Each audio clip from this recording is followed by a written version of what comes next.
तो वोल्टेज जो अप्लाइड है वो हम लोग लेके चल रहे हैं V M sine omega T, और जो करस्पॉन्डिंग करंट है सर्किट में जो बैटरी के थ्रू आ रही है उसको हम बोलते हैं आई M sine omega T plus five. तो यहाँ पे इन डिफरेंट वेरिएबल्स का हम लोग मतलब देखें तो जो वी एम है ये वोल्टेज की पीक वैल्यू है, और जो आई एम है वो करंट की पीक वैल्यू है। तो आई एम ये हमारी पीक वैल्यू जिससे कि आप फेमिलियर हैं करंट की पीक वैल्यू है। जो ओमेगा है दैट इज एंगुलर फ्रीक्वेंसी जो हमें टाइम पीरियड देगा वेरिएशन का।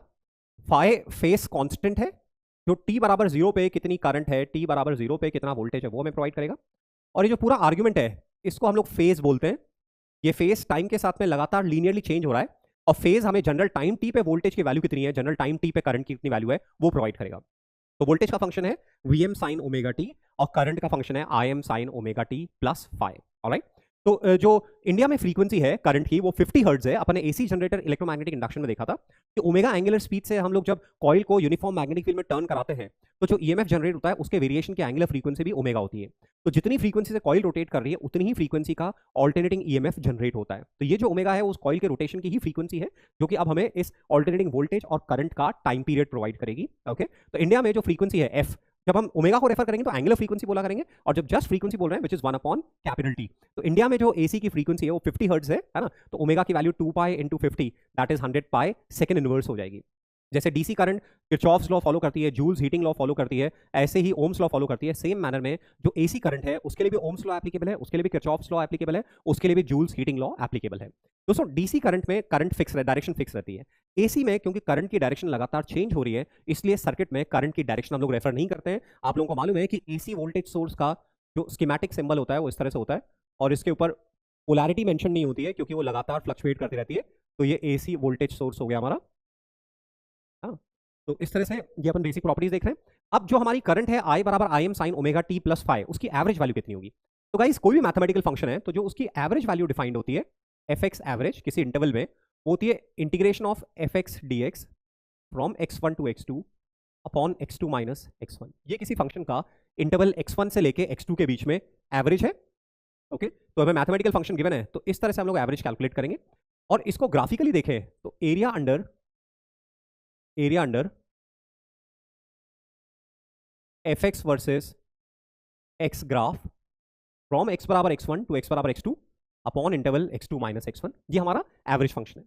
कुछ स्टैंडर्ड फंक्शन जैसे मान लीजिए हमारा फंक्शन लीनियर फंक्शन है ax प्लस बी, तो इस केस में जो एवरेज होगा x1 और x2 के बीच में वो डायरेक्टली होगा fx1 plus fx2 divided by 2।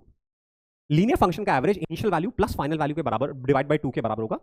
ऐसे ही मान लीजिए हमारा साइन या कॉस का फंक्शन है sine omega T plus five या cos omega T plus five, तो इसका एक साइकिल में या बहुत लंबे टाइम इंटरवल में जो एवरेज है वो जीरो होगा। Sine omega T plus five या sine cos omega T plus five का एक साइकिल में या एक लंबे टाइम पीरियड में जो एवरेज है वो जीरो होगा। और ऐसे ही हम ध्यान रखेंगे, इंटीग्रेशन से हम प्रूव भी कर सकते हैं कि sine square omega T plus five या cos square omega T plus five functions हैं, इनका एक साइकिल में जो एवरेज होगा वो हाफ के बराबर होगा। तो sine omega T plus five plus या cos omega T plus five उसका एवरेज तो जीरो है, और sine square omega T plus five या cos square omega T plus five इन फंक्शंस का जो एवरेज है वो हाफ के बराबर है। तो हम जो एसी ईएमएफ बोल रहे हैं वो I V M sine omega T बोल रहे हैं, current I M sine omega T plus five बोल रहे हैं। तो कंप्लीट साइकिल में एवरेज करंट जीरो होगी। कंप्लीट साइकिल में एवरेज करंट जीरो है क्योंकि ऊपर का एरिया और नीचे का एरिया आपस में कैंसिल हो जाएगा, तो average current in complete cycle is zero. यानी कि हम बोल सकते हैं कि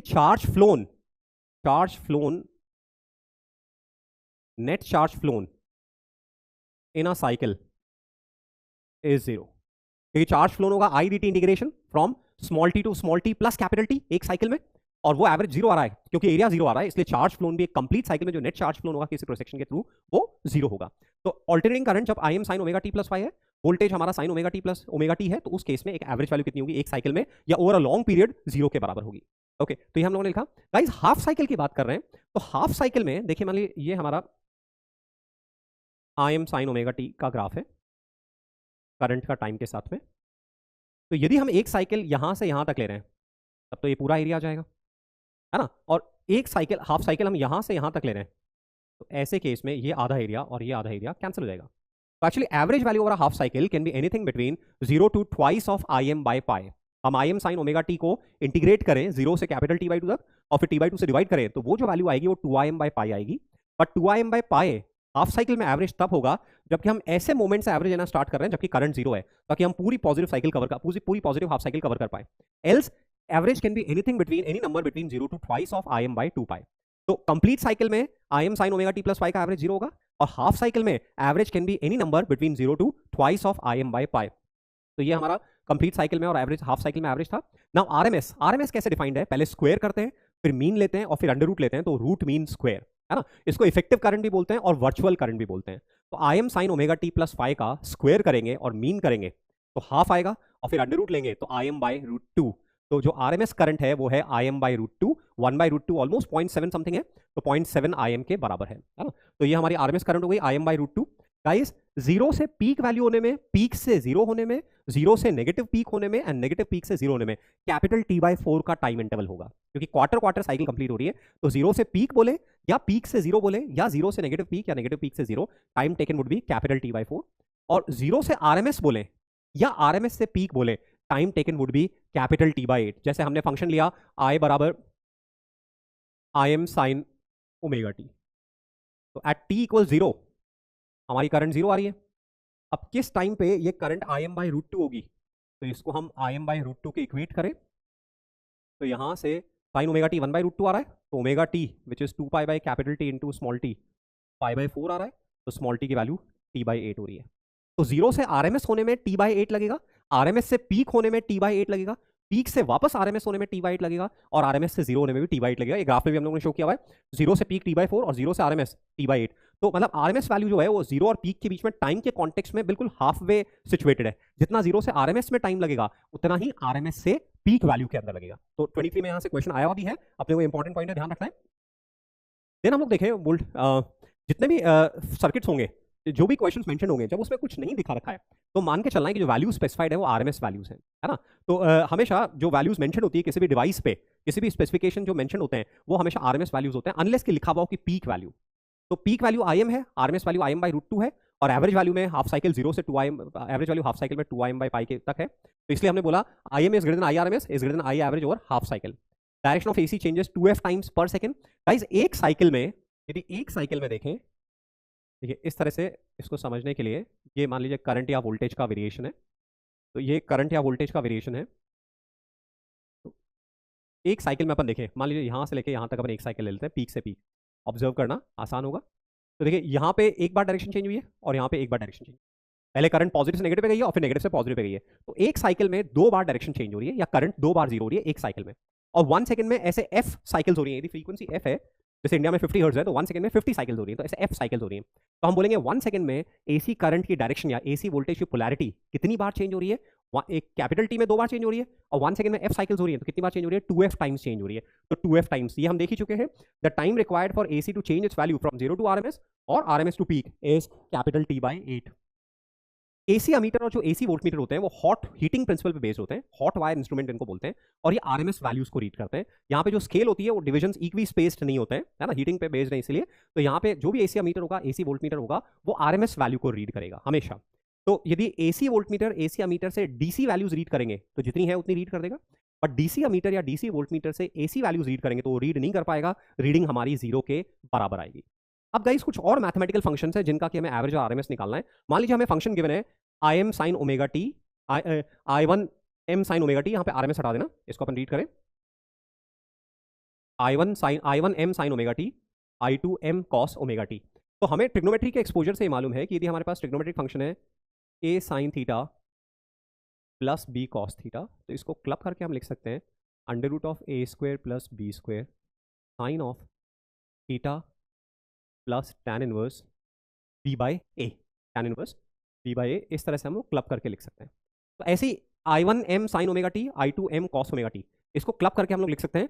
आई को हम लोग लिख सकते हैं इस वाले केस में I T is I one M का square plus I two M का square sine of omega T plus tan inverse I two M by I one M. तो ये दोनों करंट्स मिलकर एक सिंगल करंट बन रही है साइनोसॉइडल, जिसकी पीक वैल्यू इतनी है। तो RMS value peak value divided by root two होगी, तो peak value divide by root two, तो ये होगी I one M square plus I two M square by two. ये हमारी I one M sine omega T, I two M cos omega T की RMS value आ रही है। और जो एवरेज वैल्यू होगी वो जीरो होगी, क्योंकि इसका एवरेज भी जीरो होगा और इसका एवरेज भी जीरो होगा। ऐसे ही सेकंड फंक्शन हमारे पास में लिखा हुआ है I1 plus I2m sign omega T plus 5। तो इसका एवरेज देखिए, I1 का एवरेज तो I1 ही होगा और I2m sign omega T plus 5 का एवरेज 0 होगा, तो इसलिए कंप्लीट फंक्शन का एवरेज I1 के बराबर हो जाएगा। आरएमएस निकालना है तो स्क्वायर करेंगे, मीन लेंगे और अंडर रूट लेंगे, है ना। तो पहले स्क्वायर करेंगे इस वाले केस में, फिर मीन लेंगे और फिर अंडर रूट, ये आरएमएस होगा। तो स्क्वायर करेंगे तो देखो 3 टर्म आएगी, I1 square I2m square sine square omega T plus 2I1m I2m sign omega T. अब एवरेज लेना है और फिर अंडर रूट लेना है। तो फर्स्ट टर्म का एवरेज तो I1 स्क्वायर ही हो गया, एंड सेकंड टर्म का एवरेज I2m स्क्वायर बाय 2 हो गया, थर्ड टर्म का एवरेज 0 हो गया। यानी कि आरएमएस वैल्यू कितनी आ रही है, I1 square plus I2m square by 2 under root, ये हमारी आरएमएस वैल्यू आ रही है। तो इस तरह से हम लोग आरएमएस वैल्यू निकालेंगे, है ना। तो डीसी और एसी को एक साथ मिक्स कर देंगे तो आरएमएस वैल्यू कितनी होगी, दो सेम फ्रीक्वेंसी की, एक साइन में है और एक कॉस में है, और उसमें यदि अपन मिक्स कर देंगे तो आरएमएस वैल्यू कितनी होगी वो अपन ने देखा। अब उसके बाद आते हैं फेजर। फेजर क्या होता है, जो हमारा फंक्शन है V बराबर Vm साइन ओमेगा टी और करंट है I बराबर Im साइन ओमेगा टी। तो एक्चुअली सेम फ्रीक्वेंसी के वोल्टेजेस करंट्स को ऐड करने के लिए we use phasor method. Phasor method में क्या करते हैं, हम इस वोल्टेज का ग्राफिकल रिप्रेजेंटेशन करते हैं। कैसे ग्राफिकल रिप्रेजेंटेशन करते हैं, हम इस वोल्टेज का ग्राफिकल रिप्रेजेंटेशन ऐसे करते हैं कि हम एक Vm लेंथ का वेक्टर लेंगे जो कि ओमेगा एंगुलर स्पीड से घूम रहा है, ओमेगा एंगुलर स्पीड से घूम रहा है और टाइम टी पे x के साथ में ओमेगा टी एंगल बना रहा है। तो ये Vm लेंथ का वेक्टर लिया हम लोगों ने, Vm लेंथ का वेक्टर है जो ओमेगा एंगुलर स्पीड से घूम रहा है, टाइम टी पे x के साथ ओमेगा टी एंगल बना रहा है। तो इस रोटेटिंग वेक्टर को हम फेजर बोलते हैं, और इसका जो y पे प्रोजेक्शन होगा ये हमारा हो जाएगा Vm साइन ओमेगा टी, ये वोल्टेज की इंस्टेंटेनियस वैल्यू है। तो ये रोटेटिंग वेक्टर फेजर कहलाता है और इसका जो y प्रोजेक्शन है वो हमारी वोल्टेज की इंस्टेंटेनियस वैल्यू है। तो ये वेक्टर लगातार रोटेट करता रहेगा कांस्टेंट स्पीड से, तो हमारी इंस्टेंटेनियस वैल्यू की वैल्यू, इंस्टेंटेनियस वोल्टेज की वैल्यू 0 से Vm, Vm से 0, 0 से माइनस Vm से 0, ऐसे फ्लक्चुएट करती रहेगी। सिमिलर मैनर में गाइस यदि हम करंट को देखें तो करंट का फेजर, ये हमारा करंट का फेजर हो गया और ये वाला एंगल ओमेगा टी प्लस 5 है। तो करंट के फेजर से y पे प्रोजेक्शन डालो, ये जो लेंथ है ये हमारी करंट की इंस्टेंटेनियस वैल्यू है which is Im sine omega T plus 5। तो ये फेजर्स लगातार रोटेट करते रहेंगे। These phasors are not physical quantities, physical quantities जो है वो इनके y प्रोजेक्शंस हैं। ये तो फेजर है और इनके जो y प्रोजेक्शंस हैं वो हमारी फिजिकल क्वांटिटीज हैं। तो इस तरह से हम वोल्टेज को, साइनसॉइडल वोल्टेज को, साइनसॉइडल करंट को रोटेटिंग वेक्टर्स के प्रोजेक्शन की फॉर्म में लिख सकते हैं। ध्यान रहे, फेजर की लेंथ किसके बराबर होगी, जितनी पीक वैल्यू है उसके बराबर होगी। फेजर कितनी स्पीड से रोटेट करेगा, जितनी फ्रीक्वेंसी वोल्टेज या करंट की है उतने से रोटेट करेगा। दोनों फेजर्स के बीच में एंगल कितना होगा वोल्टेज और करंट के बीच में, जितना दोनों फेजर्स के, जितना वोल्टेज और करंट के बीच में फेज डिफरेंस है उतना दोनों के बीच में एंगल होगा। गाइस ये दोनों इस तरह से रोटेट कर रहे हैं तो हम बोलेंगे कि current is leading the voltage, current is leading the voltage, या voltage is lagging behind the current. Current is leading the voltage और voltage is lagging behind the current, हम इस तरह से बोलेंगे। तो ये इस तरह से साइनसॉइडल वे में ये फेजर डायग्राम से हम लोगों ने बोला। फेज डिफरेंस, मान लीजिए एक फंक्शन को हम लोगों ने लिखा है Vm sine omega T plus phi 1, दूसरे फंक्शन को लिखा है Im sine omega T plus phi 2। तो दोनों साइन फंक्शन है, दोनों के कोएफिशिएंट्स पॉजिटिव है, तब जो इनके आर्ग्यूमेंट्स का डिफरेंस है उसको हम लोग फेज डिफरेंस बोलेंगे।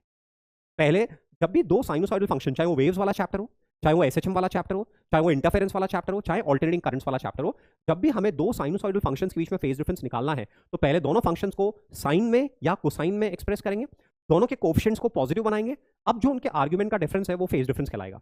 तो phi 2 minus phi 1 phase difference होगा। यदि फाई 2 बड़ा है फाई 1 से तो हम बोलेंगे करंट लीड कर रही है या वोल्टेज लैग कर रहा है। फाई 2 छोटा है, फाई 1 बड़ा है तो हम बोलेंगे वोल्टेज लीड कर रहा है या करंट लैग कर रही है। गाइस यदि फेज डिफरेंस पाई बाई 2 होता है तो उसका मतलब क्या होता है कि एक फंक्शन जब 0 है तो दूसरा फंक्शन मैक्स है, एंड वाइस वर्सा। दूसरा फंक्शन 0 होगा तो पहला फंक्शन मैक्स होगा। और फेज डिफरेंस पाई रेडियन होता है, पाई के मल्टीपल में होता है, तब क्या होता है कि एक फंक्शन पॉजिटिव में मैक्स है तो दूसरा नेगेटिव में मैक्स है। दोनों अपने ऑसिलेशन की साइकिल में हमेशा ऑपोजिट पार्ट्स में होंगे तो हम बोलेंगे वो ऑपोजिट फेज में है फंक्शन। और जीरो फेज डिफरेंस का क्या मतलब होता है कि दोनों फंक्शंस एक साथ 0 हो रहे हैं, एक साथ मैक्स हो रहे हैं, एक साथ 0 हो रहे हैं, एक साथ नेगेटिव मैक्स हो रहे हैं, तो जीरो फेज डिफरेंस। तो जीरो फेज डिफरेंस, एक साथ मैक्स एक साथ 0। पाई फेज डिफरेंस अपनी साइकिल, ऑसिलेशन की साइकिल के ऑपोजिट पार्ट में है, और पाई बाई 2 फेज डिफरेंस जब एक 0 हो रहा है तो दूसरा मैक्स हो रहा है, एंड वाइस वर्सा, वो पाई बाई 2 का फेज डिफरेंस होगा। तो ये अपने नेक्स्ट क्वेश्चन लेते हैं। तो ये बेसिक अपन ने ऑल्टरनेटिंग करंट्स की प्रॉपर्टीज पढ़ी है ना। अब उस पे बेस्ड अब अपन आरएलसी सर्किट देख रहे हैं। तो अब क्या कर रहे हैं, प्योर एक एसी सोर्स के अक्रॉस पहले केवल रजिस्टर कनेक्ट कर रहे हैं और देख रहे हैं रजिस्टर में करंट कितनी होगी, पावर कितनी होगी, करंट और वोल्टेज के बीच में फेज डिफरेंस कितना होगा, ये सब स्टडी करेंगे।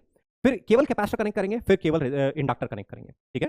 तो जब केवल कैपेसिटर कनेक्ट कर रहे हैं, देखिए जब पहले केवल रजिस्टर कनेक्ट कर रहे हैं, तो पहले केवल रजिस्टर कनेक्ट कर रहे हैं, तो ऐसे केस में किरचॉफ्स लॉ के अकॉर्डिंगली, किरचॉफ्स लॉ के अकॉर्डिंगली हमारी जो करंट है वो V बाय आर यानी कि Vm by R sine omega T होगी। तो voltage Vm sine omega T है, current Vm by R sine omega T है, तो हमें दिख रहा है करंट की peak value Vm by R है और करंट और वोल्टेज में फेज डिफरेंस जीरो है।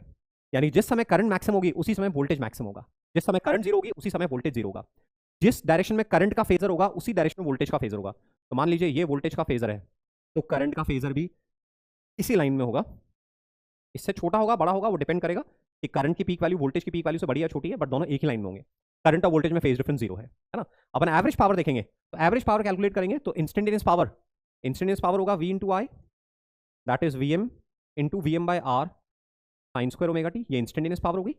और इसका एवरेज निकालेंगे तो वो होगी Vm square by 2R, that is VRMS का स्क्वायर अपॉन R, या IRMS का स्क्वायर इंटू R, या VRMS इंटू IRMS। तो गाइस जब भी अपन एसी सर्किट को रेफर करते हैं तो हमेशा एवरेज पावर ही लेते हैं, किसी टाइम टी में कितनी एनर्जी ट्रांसफर होगी, that is average power into T. तो एवरेज पावर ही लेते हैं, और प्योरली रेजिस्टिव सर्किट में एवरेज पावर कितनी आ रही है, IRMS स्क्वायर इंटू आर, या VRMS स्क्वायर अपॉन आर, या VRMS IRMS के बराबर आ रही है, एवरेज पावर इतनी आ रही है, ठीक है। तो हम बोलते हैं कि भाई जब भी एसी करंट को डीसी से रिप्लेस करना है, मान लो I M sine omega T plus five को डीसी से रिप्लेस करना है फॉर सेम पावर ट्रांसफर, तो हम कितने से रिप्लेस करेंगे, I M by root two से रिप्लेस करेंगे। तो I M sine omega T plus five का इफेक्टिव डीसी सब्सटीट्यूशन जो है वो I M by root two यानी कि IRMS के बराबर है। तो इसलिए IRMS को इफेक्टिव करंट भी बोलते हैं हम लोग, क्योंकि एसी को डीसी से रिप्लेस करना है तो RMS वैल्यूज से रिप्लेस करेंगे, है ना। यदि हम प्योरली कैपेसिटर का सर्किट देखें, तो अब हम लोगों ने एक कैपेसिटर लिया और उसको एसी सोर्स के अक्रॉस कनेक्ट किया, तो ऐसे केस में कैपेसिटर पे चार्ज वेरी करेगा, अकॉर्डिंगली डिफरेंशिएट करके करंट आएगी। तो यहां गाइस कैपेसिटर का जो इफेक्टिव रेजिस्टेंस होगा उसको रिएक्टेंस बोलते हैं, यू आर फेमिलियर विद, वो 1 बाय ओमेगा सी के बराबर होगा। यानी कि जितना ज्यादा ओमेगा होगा, फ्रीक्वेंसी जितनी ज्यादा होगी अप्लाइड, जो रिएक्टेंस है वो उतना ही कम होगा। इसकी यूनिट्स ओम है। तो एक्सी का 1 अपॉन ओमेगा के साथ एक्सी का ओमेगा के साथ ग्राफ बनाएंगे तो रेक्टेंगुलर हाइपरबोला आएगा। ओमेगा जीरो को अप्रोच कर रहा है तो एक्सी इंफिनिटी, और ओमेगा इंफिनिटी को अप्रोच कर रहा है तो एक्सी जीरो। तो ये एक्सी का ओमेगा के साथ ग्राफ हो गया। यहां जो करंट की पीक वैल्यू होगी वो Vm बाई एक्सी के बराबर होगी, और जब हम डिराइव करेंगे तो जो फेज डिफरेंस आएगा वो पाई बाई टू आएगा। गाइज यहां पे करंट लीड करती है वोल्टेज से पाई बाई टू से। तो कैपेसिटर में जब करंट की जनरल एक्सप्रेशन लिखेंगे तो पीक वैल्यू है Vm बाई एक्सी, और जो वोल्टेज का फेज है उसमें पाई बाई टू ऐड कर देंगे तो करंट का फेज आएगा। और यहां पे ये हमारा सपोज वोल्टेज का फेजर है, तो जो करंट का फेजर होगा वो उससे पाई बाई टू आगे होगा। करंट के फेजर की लेंथ यानी कि Vm बाई एक्सी की लेंथ, तो ओमेगा बढ़ाएंगे तो एक्सी कम होगा तो फेजर की लेंथ बढ़ेगी, या सी बढ़ाएंगे तो एक्सी कम होगा तो अपनी करंट की पीक वैल्यू बढ़ेगी। या हम लोग कैपेसिटर के अंदर डायलेक्ट्रिक डालेंगे तो कैपेसिटेंस बढ़ेगा तो एक्सी की वैल्यू 1 अपॉन ओमेगा सी कम होगी, तो Vm बाई एक्सी IM की वैल्यू बढ़ेगी। तो इस तरह के क्वेश्चन को अपन आंसर दे पाएंगे। हम बोलेंगे यहाँ पे करंट लीड कर रहा है कैपेसिटर में वोल्टेज से कितने से, पाई बाई टू से, ये हमारी प्रॉपर्टी रहेगी। और यहाँ पे इंस्टेंटेनियस पावर लिखनी है तो वोल्टेज और करंट को मल्टीप्लाई कर दीजिए तो इंस्टेंटेनियस पावर हो जाएगी, और जो एवरेज पावर आती है वो जीरो के बराबर आती है। तो प्योरली कैपेसिटिव सर्किट में एवरेज पावर कंजम्पशन जीरो है, यानी कि सर्किट में केवल कैपेसिटर लगा हुआ है तो एनर्जी लॉसेस नहीं होंगे। आधी साइकिल में कैपेसिटर में एनर्जी बढ़ती है मैक्स होती है, और आधी साइकिल में कम होते होते जीरो होती है। तो capacitor as such energy consume नहीं करेगा। प्योरली कैपेसिटिव सर्किट में एनर्जी लॉसेस नहीं होंगे, इलेक्ट्रिसिटी बिल जीरो आएगा। यदि हम कैपेसिटर में एवरेज एनर्जी स्टोर देखें तो हाफ CV स्क्वायर का एवरेज, तो गाइस ये जो V स्क्वायर का एवरेज है ये VRMS का स्क्वायर हो जाता है, तो ये हाफ C VRMS का स्क्वायर। तो कैपेसिटर में एवरेज पावर तो जीरो होती है बट एवरेज एनर्जी जीरो नहीं होती है। एवरेज एनर्जी किसके बराबर होती है, हाफ C VRMS के स्क्वायर के बराबर होती है। तो ये कैपेसिटर का लिखा अपन ने। यदि अपन प्योर इंडक्टर को, रेजिस्टेंस नहीं है, प्योर इंडक्टर को Vm साइन ओमेगा टी से कनेक्ट कर रहे हैं, प्योर इंडक्टर को, यहाँ जो इंडक्टर का इफेक्टिव रेजिस्टेंस होगा उसको रिएक्टेंस बोलते हैं, इंडक्टिव रिएक्टेंस, उसकी वैल्यू ओमेगा एल आती है। जितना ज्यादा ओमेगा होगा रिएक्टेंस उतना ही ज्यादा होगा, तो करंट की पीक वैल्यू IM जो होती है वो Vm बाई XL होती है, करंट की पीक वैल्यू उतनी ही कम होगी। यहां करंट वोल्टेज से लैग करती है, कैपेसिटर का ध्यान रखो, कैपेसिटर में लीड करती है तो इंडक्टर में लैग करेगी, यानी कि करंट का जनरल फंक्शन अपन यहां पे लिखेंगे तो करंट की peak value Vm by XL, और जो वोल्टेज की फेज है उसमें पाई बाई टू सब्ट्रैक्ट कर देना है। यहां हम लोग ये, यदि हमारा वोल्टेज का फेजर है जो कि ऐसे रोटेट कर रहा है, तो जो करंट का फेजर होगा वो पाई बाई टू पीछे होगा, ये करंट का फेजर पाई बाई टू पीछे है। ठीक है। पाई बाय 2 फेज डिफरेंस क्या इंप्लाई करता है कि जब वोल्टेज जीरो है तो करंट मैक्स होगी, जब करंट जीरो है तो वोल्टेज मैक्स होगा। दोनों एक साथ जीरो या एक साथ मैक्स नहीं होंगे, दोनों एक साथ जीरो या एक साथ मैक्स जो होते हैं वो रेजिस्टर के अंदर होते हैं, कैपेसिटर और इंडक्टर में नहीं होंगे। तो यहाँ पे भी हम यदि इंस्टेंटेनियस पावर चाहिए तो देखो इंस्टेंटेनियस पावर कैसे लिखेंगे, मान लो एग्जाम में इंस्टेंटेनियस पावर का फंक्शन पूछ लेते हैं। तो पावर होती है V into I, V into I, तो इंडक्टर पे वोल्टेज अप्लाई किया है V M sine omega T, और जो करंट है वो है वी एम बाई एक्सएल, और जो वोल्टेज की फेज है उससे पाई बाई 2 पीछे, तो ये हमारा v इंटू आई, ये हमारा इंस्टेंटेनियस पावर हो गया। इसका एवरेज निकालेंगे तो जो एवरेज आता है वो जीरो आता है। इंडक्टर में एवरेज पावर ट्रांसफर जीरो है, यानी कि इंडक्टर भी इलेक्ट्रिसिटी कंज्यूम नहीं करेगा। यदि सर्किट में केवल इंडक्टिव लोड है तो ऐसे में हमारा नेट लॉस जीरो होगा, कोई बिल नहीं आएगा। इंडक्टर में stored energy half L I square होती है, तो यदि हमसे क्वेश्चन में उसकी एवरेज पूरी वाली पूछी जाए तो हाफ एल आई स्क्वायर का एवरेज, आई स्क्वायर का average I R M S square होता है, तो ये हो जाएगा हाफ एल, हो जाएगा half L I R M S का स्क्वायर। तो दोस्तों रेजिस्टर में average power I R M S square आ रहा है, कैपेसिटर इंडक्टर में जीरो है। इंडक्टर में average energy half L I R M S का स्क्वायर है, और कैपेसिटर में average energy half C V R M S के स्क्वायर के बराबर है। तो देखिए अभी कंपैरेटिव स्टडी अपन देख लेते हैं। Resistor, capacitor, inductor, capital R XC बराबर 1 बाय ओमेगा सी, एक्सएल बराबर 1 अपॉन ओमेगा एल। करंट की peak value V M by R, V M by XC, V M by XL. Current और voltage same phase में है, current lead कर रही है pi by 2 से, करंट लैग कर रही है पाई बाय 2 से। अकॉर्डिंगली हम लोगों ने फेजर बना रखे है ना। और एवरेज पावर रजिस्टर में I R M S square R या V R M S square upon R या V R M S I R M S, और कैपेसिटर में जीरो, इंडक्टर में zero. Average energy half C V R M S square, half L I R M S square, और इसमें energy कितनी consume होगी, P average into T, उतनी energy consume होगी।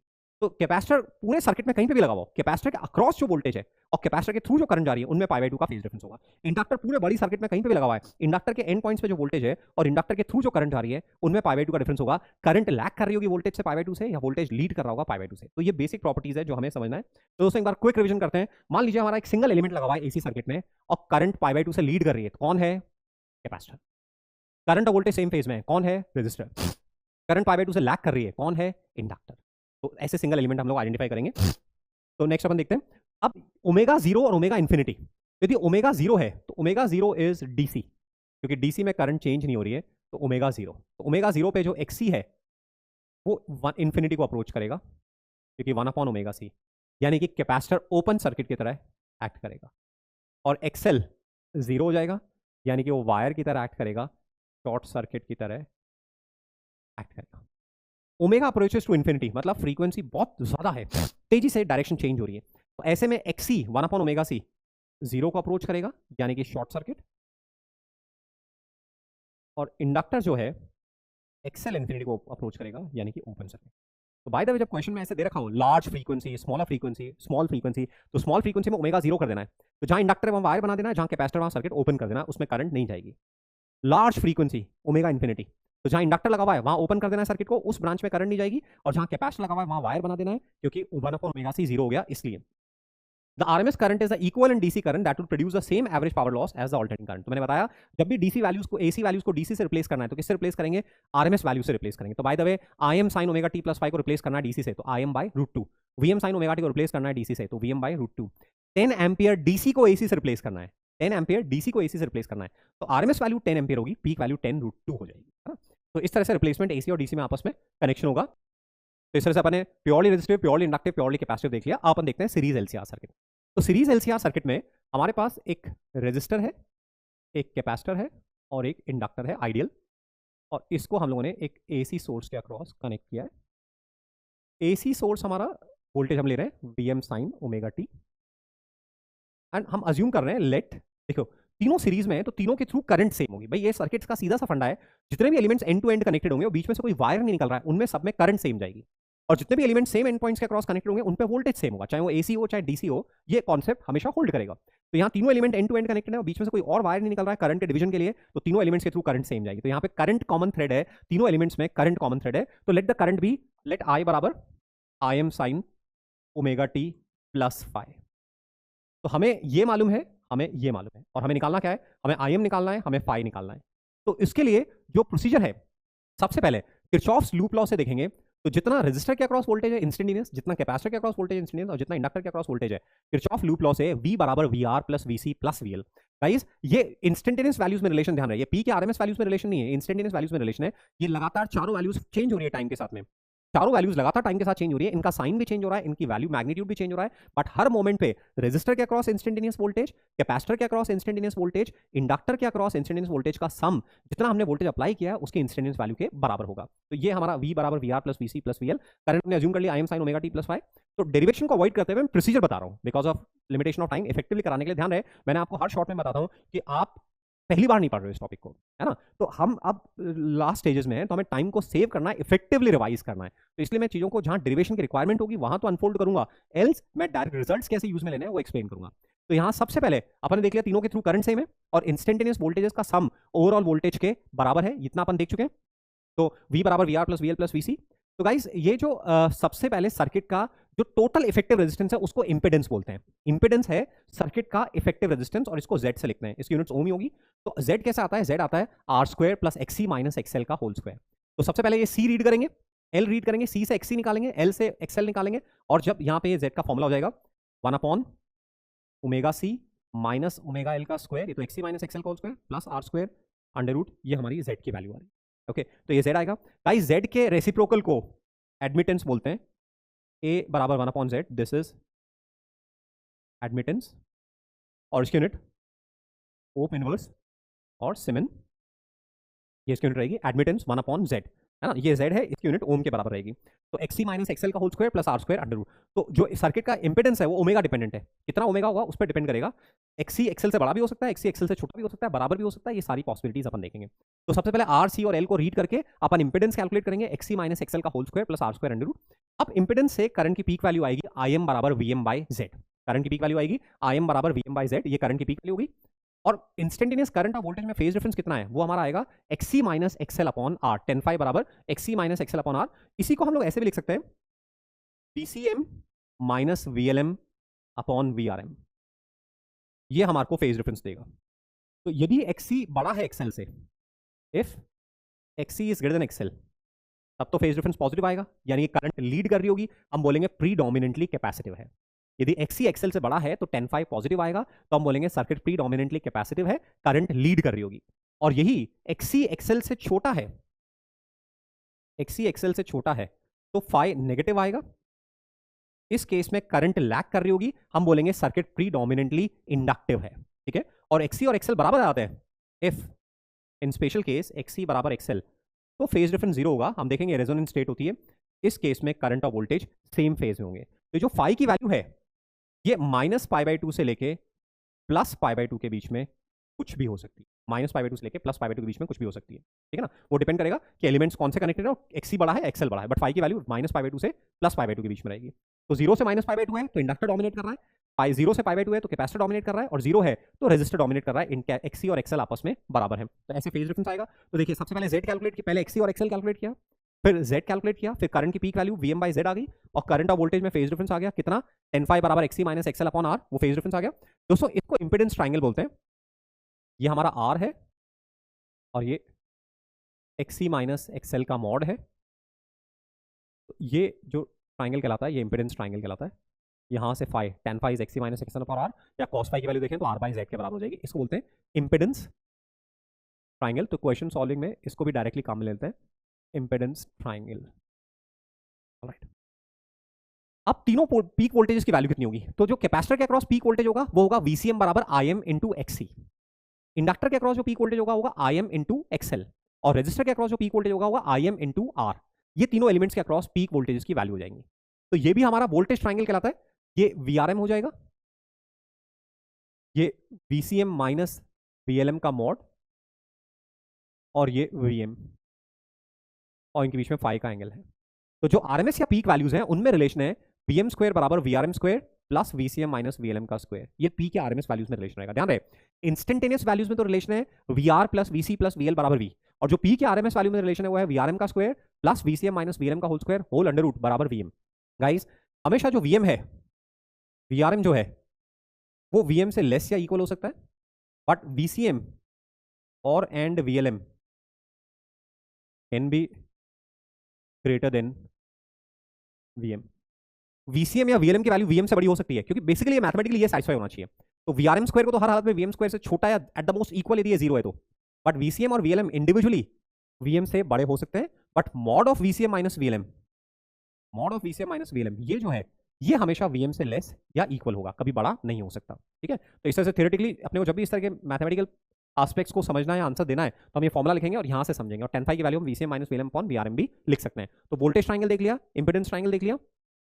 अब उसके बाद में यदि हमें यहीं पर इंस्टेंटेनियस वैल्यूज लिखनी है वोल्टेजेस की, तो देखो हमें करंट का फंक्शन मालूम है, करंट का फंक्शन हम पहले लिख चुके हैं कि करंट का फंक्शन क्या है, आई बराबर I M sine omega T plus phi. हम फाई निकाल चुके हैं, 10 phi is XC minus XL upon R. हम आई एम निकाल चुके हैं वी एम बाई जेड से, where Z is XC minus XL का whole square plus R square under root, ये हम निकाल चुके हैं। अब अपने को तीनों वोल्टेज की इंसिडेंस वैल्यूज लिखनी है। वी आर, तो वी आर तो peak value I M R, और जो करंट की फेज है which is omega T plus phi, voltage की फेज भी वही होगी, तो ये वी आर का फंक्शन हो गया। यदि वीसी का फंक्शन लिखना है तो VC is peak value I M into XC, और कैपेसिटर में करंट लीड करती है, यानी कि इंडक्टर लैग करेगा, तो जो करंट की फेज है, करंट की इंडक्टर नहीं सॉरी कैपेसिटर का वोल्टेज लैग करेगा, तो करंट की फेज है ओमेगा टी प्लस फाई, तो कैपेसिटर का वोल्टेज उससे पाई बाई टू पीछे होगा, तो माइनस पाई बाई टू। और ऐसे इंडक्टर के अक्रॉस अपने को इंस्टेंटेनियस वैल्यू लिखनी है, तो आई एम एक्सएल ये करंट की पीक वैल्यू होगी, और जो करंट की फेज है इंडक्टर का वोल्टेज उससे पाई बाई टू लीड करता है, तो ये हो जाएगा हमारा omega T plus phi plus pi by two, है ना। तो यहां से अपन इस तरह से इंस्टेंटेनियस वैल्यूज को लिख सकते हैं। तो देखो फेजर डायग्राम में उसको एक्सप्लेन उसको समझते हैं। जैसे ये हमारे पास हमें फेजर डायग्राम बनाना है, तो ऐसे अपने एक्सिस बना दी। अब सबसे पहले करंट का फेजर, तो करंट का फेजर, तो ये हमारा करंट का फेजर है, ठीक है, ये हमारा करंट का फेजर है, तो ये करंट का फेजर हो गया। अब जो रजिस्टर का वोल्टेज का फेजर है वो इसी के अलॉन्ग होता है, तो रजिस्टर का वोल्टेज का फेजर इसी के अलॉन्ग, ये वीआरएम हो गया, ऐसे रोटेट कर रहा है।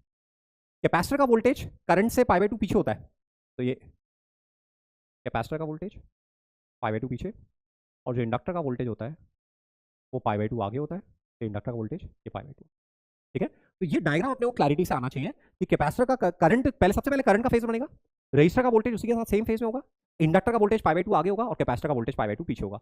और इन तीनों वेक्टर्स का सम, जैसे इन तीनों वेक्टर्स का सम देखें, पास में एक और डायग्राम देखें अपन, तो इन तीनों वेक्टर्स का सम, तो पहले ये हमारा वीआरएम हो गया, और ये दोनों वेक्टर्स ऐड होकर हो जाएंगे magnitude wise VCM minus VLM mod, इनका रिजल्टेंट जो आ रहा है ये हमारा नेट वोल्टेज वीएम हो गया, ये एंगल फाई हो गया, ये वाला जो एंगल है ये ओमेगा टी प्लस फाई हो गया। और आप ऐसे टेढ़ा नहीं बनाना चाहते हो तो आप ऐसे ही बना सकते हो। सबसे पहले करंट का फेजर ऐसे दिखा दिया, करंट का फेजर। अब रजिस्टर का वोल्टेज का फेजर, रजिस्टर का वोल्टेज का फेजर इसी के साथ सेम फेज में आएगा। कैपेसिटर का वोल्टेज का फेजर करंट से पाई बाई टू पीछे, और इंडक्टर का वोल्टेज का फेजर करंट से पाई बाई टू आगे, ठीक है। तो ये अपना ये कैपेसिटर का वीसीएम और इंडक्टर का वीएलएम। तो ऐसे क्वेश्चंस का आंसर अपने डायग्राम से आंसर आराम से दे सकते हैं कि भाई कैपेसिटर और इंडक्टर के वोल्टेज में कितना फेज डिफरेंस है। तो कैपेसिटर और इंडक्टर के वोल्टेज में पाई का फेज डिफरेंस है। पाई का फेज डिफरेंस क्या इंप्लाई कर रहा है, दोनों एक साथ जीरो होंगे, एक पॉजिटिव पीक पे होगा तो दूसरा नेगेटिव पीक पे होगा, तो दोनों हमेशा अपने ऑसिलेशन के साइकिल के ऑपोजिट पार्ट में होंगे। रजिस्टर का वोल्टेज कैपेसिटर से पाई बाई टू आगे है, रजिस्टर का वोल्टेज इंडक्टर से पाई बाई टू पीछे है। करंट का क्या रिलेशन है, ऐसे किसी भी क्वेश्चन का आंसर देना है तो ये फेजर डायग्राम बना के अपने को देना है, ठीक है। तो अपने को सबसे पहले एक्सी निकालना है, एक्सएल निकालना है, फिर जेड निकालना है, फिर करंट की पीक वैल्यू निकालनी है, फिर tan phi XC minus XL upon R या VCM minus VLM upon VRM, वहां से tan phi आ गया, phi minus pi by two से प्लस पाई बाई टू बीच में करंट का कंप्लीट फंक्शन आ गया, VRM I M into R, VCM I M into XC, VLM I M into XL. तो रजिस्टर का वोल्टेज करंट के साथ सेम फेज में है, कैपेसिटर का वोल्टेज करंट से पाई बाई टू पीछे है, और इंडक्टर का वोल्टेज पाई बाई टू आगे, और ऐसे अपन फेजर डायग्राम से डिनोट कर सकते हैं। तो ये हमने एलसीआर सर्किट में देखा। अब पावर की बात कर रहे हैं, तो कैपेसिटर इंस्टेंटेनियस पावर लिखनी है, तो देखिए इंस्टेंटेनियस पावर क्या होगी, इंस्टेंटेनियस पावर होगी P बराबर V इंटू आई। V का फंक्शन है Vm साइन ओमेगा टी, और करंट का फंक्शन है Im sine omega T plus five, ये करंट का फंक्शन है। तो दोनों मिला के ये नेट पावर का फंक्शन हो जाएंगे, तो ये इंस्टेंटेनियस पावर हो जाएगी। बट एसी सर्किट्स में अनलेस हमसे पूछा जाए, हम एक्चुअली इंस्टेंटेनियस पावर में इंटरेस्टेड नहीं है, हम हमेशा एवरेज पावर में इंटरेस्टेड है। तो जब हम ट्रिग्नोमेट्री की हेल्प से इन फंक्शंस का एवरेज कैलकुलेट करेंगे तो वो एवरेज आ जाएगा V R M S I R M S cos phi. Average power है V R M S I R M S cos phi, जिसको अपन लिख सकते हैं I R M S square into R, I R M S square into R, ऐसे लिख सकते हैं I R M S square into R, या आई आर एम एस को लिखे V R M S by Z और cos five को लिखे आर बाई जेड। तो हमारा ये I R M S square Z cos five, यदि अपन ने वी आर एम एस को लिखा I R M S into Z, तो और इसी फंक्शन को अपन ऐसे भी लिख सकते हैं वी आर एम एस का स्क्वायर अपॉन जेड स्क्वायर, ये तो I R M S square हो गया, और कॉस फाई इंटू आर, ऐसे भी लिख सकते हैं। तो मैं तो आपको सजेस्ट करूंगा दो फॉर्मुला याद रखो, एक तो V R M S I R M S cos phi, और एक I R M S square into R. दोस्तों ये जो एवरेज पावर कंज्यूम हो रही है केवल रेजिस्टर में कंज्यूम हो रही है, कैपेसिटर और इंडक्टर में जो एवरेज पावर कंजप्शन होता है वो जीरो होता है। तो बट कैपेसिटर और इंडक्टर एवरेज पावर कंज्यूम नहीं कर रहे हैं, बट हर हालत में एवरेज पावर को अफेक्ट करते हैं, क्योंकि कितनी सी की वैल्यू है, कितनी एल की वैल्यू, उसके हिसाब से जेड आएगा, और जेड के हिसाब से आई आर एम एस और कॉस फाई आएगा। तो इवन दो यहाँ पे पावर जो कंज्यूम हो रही है वो केवल आर में कंज्यूम हो रही है, बट कितनी पावर कंज्यूम हो रही है वो डेफिनेटली सी, एल और ओमेगा तीनों फैक्टर्स पे आर के साथ साथ डिपेंडेंट होगा। ये अपन समझ रहे हैं। कॉस फाई बराबर आर बाई जेड, ये एक टर्म है जिसका डे टू डे लाइफ में यूज में होता है, इसको पावर फैक्टर बोलते हैं। तो कॉस फाई की वैल्यू फाई हमारा माइनस पाई बाई 2 से प्लस पाई बाई 2 के बीच में होता है, तो जो कॉस फाई की वैल्यू है वो 0 से 1 के बीच में होती है। यदि प्योरली रेजिस्टिव सर्किट है तो कॉस फाई हमारा 1 हो जाएगा, और प्योरली रिएक्टिव, केवल इंडक्टर या कैपेसिटर है दोनों है, तो उसको अपन रिएक्टिव सर्किट बोलते हैं। प्योरली रिएक्टिव सर्किट है यानी कि केवल एल है या केवल सी है या एल और सी दोनों है, तो उस केस में फाई 90 डिग्री होगा, तो एवरेज पावर 0 होगी, पावर फैक्टर भी 0 होगा। तो फॉर्मुला जो अपने ध्यान रखना है वो V R M S I R M S cos phi या आई आर एम एस का स्क्वायर इंटू आर, ये फॉर्मुला अपने को ध्यान रखना है। गाइस हम बोलते हैं वॉटलेस करंट। तो वॉटलेस करंट दो अलग अलग तरह से ले लेते हैं क्वेश्चंस में। एक तो वॉटलेस करंट का मतलब है कि जब सर्किट प्योरली रिएक्टिव है, मतलब रेजिस्टेंस नहीं है, केवल एल है, केवल सी है या एल और सी दोनों है, तो ऐसे में एवरेज पावर 0 होगा। तो ऐसे सर्किट में जो करंट फ्लो हो रही है उसको हम बोलते हैं वॉटलेस करंट, पावरलेस करंट, है ना। जब सर्किट प्योरली रिएक्टिव है यानी कि रेजिस्टेंस नहीं है, केवल कैपेसिटर है, केवल इंडक्टर है या दोनों है, तो उस समय सर्किट में जो करंट फ्लो हो रही है उसको हम बोलते हैं वॉटलेस करंट रिएक्टिव सर्किट में। या फिर नॉर्मल सर्किट है, आर एल सी तीनों है, तो उसमें वॉटलेस करंट किसको बोलते हैं हम, जैसे ये हमारा वीएम का फेजर है, मान लीजिए ये हमारा वीएम का फेजर है और ये हमारा आईएम का फेजर है, और इनके बीच में जो एंगल है वो पाई है। तो एक तरह से मैथमेटिकली देखें तो V R M S I R M S cos phi, I M cos phi, ये हमारा पावर में कंट्रीब्यूट कर रहा है। मतलब एक तरह से आई एम को दो कॉम्पोनेंट से ब्रेक कर लें, I M cos phi, I M sine phi. तो I M cos phi power में कंट्रीब्यूट कर रहा है, I M sine phi power में कंट्रीब्यूट नहीं कर रहा है। तो जो आई एम साइन फाई की वैल्यू है उसको हम लोग बोलते हैं वॉटलेस करंट। तो जब रेजिस्टर भी हो तो I M sine phi, this is called wattless current. तो क्वेश्चन डिपेंड करेगा कि आप वॉटलेस करंट का इंटरप्रिटेशन कैसे लोगे। ओके अभी तक आया नहीं है बट अपन समझ सकते हैं। मान लीजिए सर्किट में कैपेसिटर, इंडक्टर और रेजिस्टर लगे हुए, ओके। अब मान लीजिए यहाँ पे एक वोल्टमीटर लगा हुआ है, बोला ये वोल्टमीटर कितनी रीडिंग देगा। ऐसे ये ए पॉइंट है, ये बी पॉइंट है, ये सी पॉइंट है और ये डी पॉइंट। और ऐसे मान लीजिए बी और सी के बीच में भी एक वोल्टमीटर लगा हुआ है, बी और सी के, बी और डी के बीच में, सॉरी, ये कितनी रीडिंग देगा। तो ऐसे तो फॉर्मली डिराइव करना पड़ेगा, बट मैं आपको शॉर्टकट बता रहा हूँ। V1 की रीडिंग कितनी होगी, तो हमारा जनरल वोल्टेज का रिलेशन है वी आर एम एस का square, V R M S बराबर V R R M S का square plus V C R M S minus V L R M S का स्क्वायर होल अंडर रूट। ये हमारा function है। अब जैसे सी और एल के अक्रॉस वोल्टमीटर कनेक्टेड है, तो ऐसे में क्या करो, सी और एल है तो आप वी आर को ड्रॉप कर दो, तो जो V1 रीडिंग होगी वो हो जाएगी V C R M S minus V L R M S का मॉड। मॉड क्यों लगा रहा हूँ, क्योंकि कौन बड़ा है मुझे नहीं मालूम। ऐसे ही मुझे एल और आर के अक्रॉस कंबाइंड वोल्टमीटर रीडिंग चाहिए, तो एल और आर, तो यहाँ से सी को ड्रॉप कर दो, तो जो V2 की रीडिंग हो जाएगी V R R M S का square plus V L R M S का स्क्वायर होल अंडर रूट, ये V2 हो जाएगी। तो इस तरह से हम वोल्टमीटर की रीडिंग निकालेंगे। केवल सी पे है तो V C R M S, केवल एल पे है V L R M S, केवल आर पे है V R R M S, L और आर पे है तो सी को ड्रॉप कर दो, सी और एल पे है तो आर को ड्रॉप कर दो, और बाय द वे सी और आर पे है तो एल को ड्रॉप कर दो, और तीनों के अक्रॉस कंबाइंड वोल्टमीटर है तो वो वी आर एम एस देगा हमें। तो इस तरह से हम वोल्टमीटर की रीडिंग निकाल लेंगे। Choke coil, guys choke coil क्या है, जितना घर में वोल्टेज, हमारी डोमेस्टिक सप्लाई में जो वोल्टेज आ रहा है और ट्यूबलाइट को जितना वोल्टेज चाहिए, सप्लाई वोल्टेज ज्यादा है, ट्यूबलाइट को वोल्टेज कम चाहिए, तो ऐसे में ट्यूबलाइट के साथ में सीरीज में हम एक इंडक्टर कनेक्ट करते हैं जिसको कि चोक कॉइल बोलते हैं। चोक कॉइल का पर्पस क्या है, सर्किट का इंपेडेंस बढ़ाना, करंट कम करना, सो दैट ट्यूबलाइट के अक्रॉस, रेजिस्टर के अक्रॉस वोल्टेज रिड्यूस हो जाए, जितना हमें चाहिए उतना हो जाए। तो ये इंडक्टर का पर्पस है। हाँ, तो इंडक्टर अपन कनेक्ट कर रहे हैं तो एक्चुअली वोल्टेज रेजिस्टर के अक्रॉस कितना हो जाएगा, वोल्टेज रेजिस्टर के अक्रॉस हो जाएगा V R R M S. Inductor अपन ने कनेक्ट किया तो रेजिस्टर के अक्रॉस जो वोल्टेज होगा वो हो जाएगा V R R M S which is I R M S into R, I R M S into R.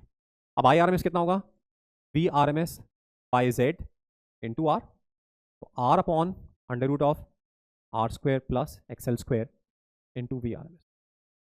तो हुआ क्या, इंडक्टर लगाने पे रेजिस्टर के अक्रॉस वोल्टेज इतने फैक्टर से रिड्यूस हो गया। तो चोक कॉइल क्या कर रही है, रेजिस्टर के अक्रॉस वोल्टेज को रिड्यूस कर रही है, but at the same time power consume नहीं कर रही है। यदि हम यहाँ पे आर के साथ आर लगाते तो भी रेजिस्टेंस वोल्टेज रिड्यूस हो जाता, बट वो एडिशनल आर पावर कंज्यूम करता, इंडक्टर लगाने पे पावर कंज्यूम नहीं हो रही है, तो सर्किट का इंपेडेंस बढ़ रहा है, करंट कम हो रही है, ट्यूबलाइट के अक्रॉस वोल्टेज कम हो रहा है, but at the same time unnecessary additional power consumption नहीं हो रहा है। ये चोक कॉइल का पर्पस है। Choke coil is an inductor connected in series with a tubelight resistor. तो ये अपने देख लिया। नाउ अब रेजोनेंस की बात करते हैं। तो रेजोनेंस में हम लोग क्या कर रहे हैं, देखिए जो हमारे पास सीरीज एलसीआर सर्किट है, सीरीज एलसीआर सर्किट में हम जो अप्लाइड फ्रीक्वेंसी है सोर्स की, उस फ्रीक्वेंसी को वेरी करा रहे हैं, और सर्किट में जो पावर कंज्यूम हो रही है और जो आरएमएस करंट आ रही है या पीक वैल्यू ऑफ करंट आ रही है, उसको रिकॉर्ड कर रहे हैं वो कैसे वेरी कर रही है। ओमेगा को कंटिन्यूअसली वेरी करा रहे हैं, और जेड कैसे वेरी कर रहा है, आईएम कैसे वेरी कर रहा है, वो अपन देख रहे हैं, है ना। तो किसको वेरी करा रहे हैं, ओमेगा को वेरी करा रहे हैं, वी बराबर V M sine omega T. इस ड्राइविंग फ्रीक्वेंसी को, इसको ड्राइविंग फ्रीक्वेंसी बोलते हैं, इस ड्राइविंग फ्रीक्वेंसी को वेरी करा रहे हैं। तो ड्राइविंग फ्रीक्वेंसी को वेरी कराएंगे तो अभी अपन एनालिसिस करेंगे, तो एक फ्रीक्वेंसी ऐसी एग्जिस्ट करेगी जहां पे सर्किट का इंपेडेंस मिनिमम होगा, करंट की पीक वैल्यू मैक्सिमम होगी, उस फ्रीक्वेंसी को हम रेजोनेंट फ्रीक्वेंसी बोलते हैं, और उस स्टेट को हम लोग रेजोनेंट स्टेट बोलते हैं। ऐसी स्टेट में सर्किट का इंपेडेंस मिनिमम होता है और पावर ट्रांसफर्ड मैक्सिमम होती है।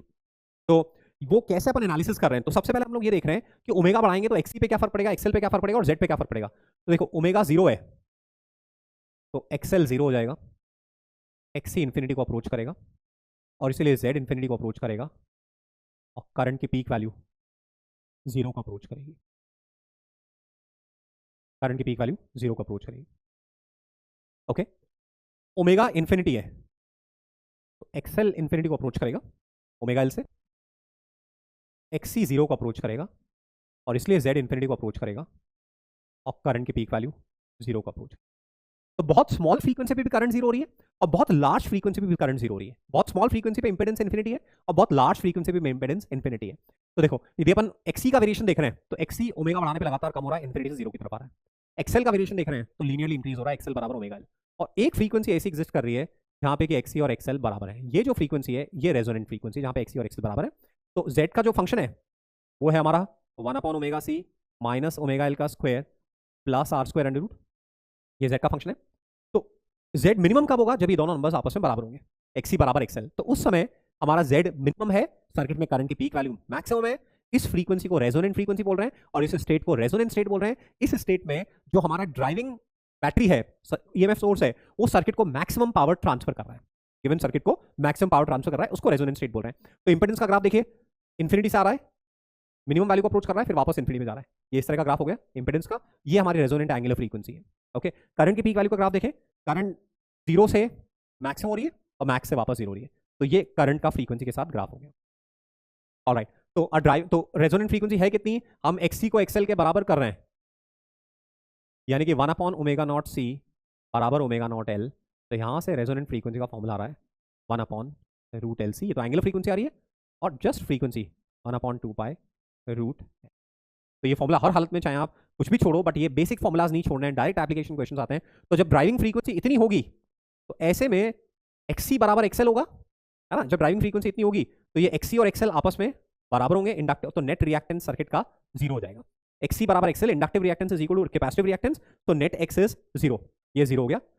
इस समय जो Z है, क्योंकि एक्सी और एक्सएल बराबर है, तो जो Z है वो R के बराबर है, impedance of circuit is minimum, और Z की वैल्यू कितनी है, R के बराबर है। तो रेजोनेंट स्टेट में Z की वैल्यू R के बराबर रहेगी।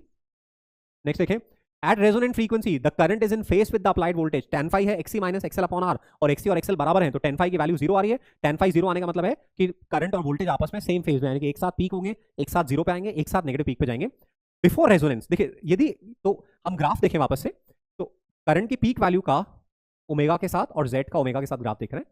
तो Z वर्सेस ओमेगा, तो ओमेगा 0 था तो Z इंफिनिटी को अप्रोच कर रहा था, और ओमेगा इंफिनिटी तो भी Z इंफिनिटी को अप्रोच कर रहा है। तो एक पर्टिकुलर ओमेगा पे Z मिनिमम है, R के बराबर है ना। तो इस रीजन में देखें तो omega less than omega naught, ये वाला जो रीजन है, इसमें एक्सी बड़ा होगा एक्सएल से। ये प्रीडोमिनेंटली कैपेसिटिव है, यहां करंट लीड करेगी वोल्टेज से। यदि ओमेगा ओमेगा नॉट से छोटा है, ड्राइविंग फ्रीक्वेंसी रेजोनेंट फ्रीक्वेंसी से कम है, ड्राइविंग फ्रीक्वेंसी क्या, कितनी फ्रीक्वेंसी की अपने बैटरी कनेक्ट करके, और रेजोनेंट फ्रीक्वेंसी क्या, 1/√LC। तो यदि ड्राइविंग फ्रीक्वेंसी रेजोनेंट फ्रीक्वेंसी से कम है, तो ऐसे में एक्सी एक्सएल से बड़ा है, क्योंकि ओमेगा 0 पे एक्सी इंफिनिटी होता है, और यहाँ के एक्सी और एक्सएल बराबर हो रहे हैं, यानी कि इस रीजन में एक्सी बड़ा एक्सएल से, तो फाई पॉजिटिव आएगा, करंट लीड करेगी, इसको प्रीडोमिनेंटली कैपेसिटिव बोलेंगे। इस रीजन में देखें तो एक्सी एक्सएल से छोटा है, प्रीडोमिनेंटली इंडक्टिव है, करंट लैग करेगी, ये हमारा रीजन हो गया। और इस पर्टिकुलर जगह पर रेजोनेंस है, यहाँ फाई 0 है, XC और XL कैंसिल हो रहे हैं, है ना। तो ये अपन ने देख लिया। And at resonance current is in phase with applied voltage. Now voltage across L and C, तो VC, क्योंकि XC और XL बराबर हैं तो VC RMS और VL RMS भी बराबर होंगे, तो C और L के अक्रॉस कंबाइंड वोल्टेज हमारा 0 हो जाएगा। पावर फैक्टर देखें तो जो पावर फैक्टर है cos phi बराबर R बाई Z, उसकी वैल्यू 1 के बराबर हो जाएगी क्योंकि Z R के बराबर है। इस समय सर्किट में मैक्सिमम पावर आएगी और मैक्सिमम पावर कितनी होगी, VRMS IRMS cos phi, IRMS VRMS square by R होगा, तो ये हो जाएगा VM IM बाई 2 और IM की वैल्यू होगी VM बाय R, तो VM स्क्वायर बाय 2R, यानी कि VRMS का square by R।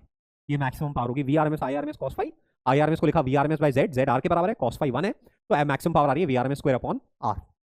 At resonance, power transferred by the source to the circuit is maximum. Series resonant circuit को acceptor circuit बोलते हैं। सीरीज रेजोनेंट सर्किट को acceptor circuit क्यों बोलते हैं दोस्तों? रेडियो रिसीवर में एक्चुअली ये रेजोनेंस वाला सीरीज एलसीआर सर्किट का रेजोनेंस का फंडा काम आता है, मैं आपको एक्सप्लेन कर रहा हूं।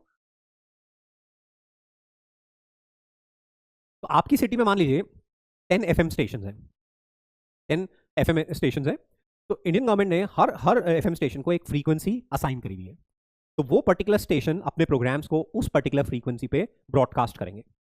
तो जो आपका रेडियो रिसीवर है उसके पास सारे सिग्नल आ रहे हैं, अलग अलग एफएम स्टेशन के सिग्नल आ रहे हैं। हर सिग्नल रेडियो रिसीवर में करंट इंड्यूस करेगा। हर इलेक्ट्रोमैग्नेटिक सिग्नल जो एक एफएम स्टेशन से आ रहा है वो एक बैटरी की तरह एक्ट कर रहा है और वो सीरीज एलसीआर सर्किट में करंट जनरेट करेगा। अब मान लीजिए अपन 94.3 मेगाहर्ट्ज पे ट्यून करना चाहते हैं, तो हम रेडियो की नॉब को घुमाते हैं, उससे उसका कैपेसिटेंस ऑल्टर होता है और हम सेट कर देते हैं उसको, मतलब सी की वैल्यू इतनी सेट हो जाती है कि उस सर्किट की रेजोनेंट फ्रीक्वेंसी अपनी 94.3 मेगाहर्ट्ज के बराबर हो जाती है। तो ऐसे में जो 94.3 मेगाहर्ट्ज वाला सिग्नल है वो सर्किट में सबसे ज्यादा करंट जनरेट करेगा, और जो बाकी सर्किट है, बाकी सिग्नल्स हैं वो भी करंट जनरेट कर रहे हैं बट उनकी करंट बहुत छोटी होगी, तो ये पर्टिकुलर प्रोग्राम रिसीव हो जाएगा। तो बहुत सारे सिग्नल्स में से एक पर्टिकुलर सिग्नल अपन ने एक्सेप्ट किया, इसलिए सीरीज एलसीआर सर्किट को एक्सेप्टर सर्किट बोलते हैं। गाइस, जितना लेस रेजिस्टेंस होगा, the lesser is R, the greater is IM, the sharper is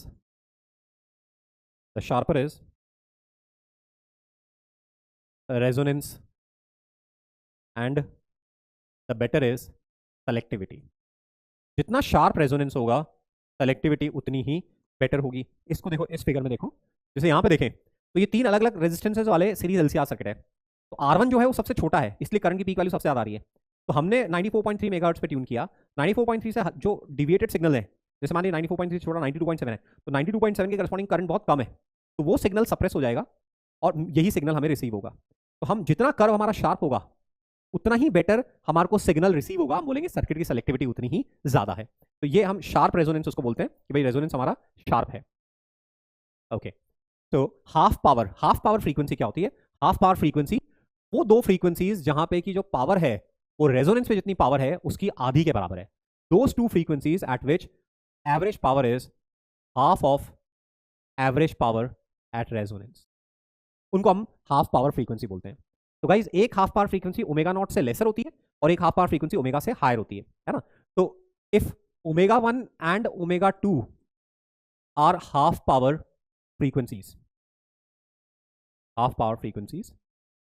तो ओमेगा 2 माइनस ओमेगा 1 इसको हम बैंडविड्थ बोलते हैं, ट्वाइस ऑफ डेल्टा ओमेगा, और इसकी जो वैल्यू आती है वो R बाय L के बराबर आती है, यानी कि डेल्टा ओमेगा की वैल्यू R बाय 2L आती है।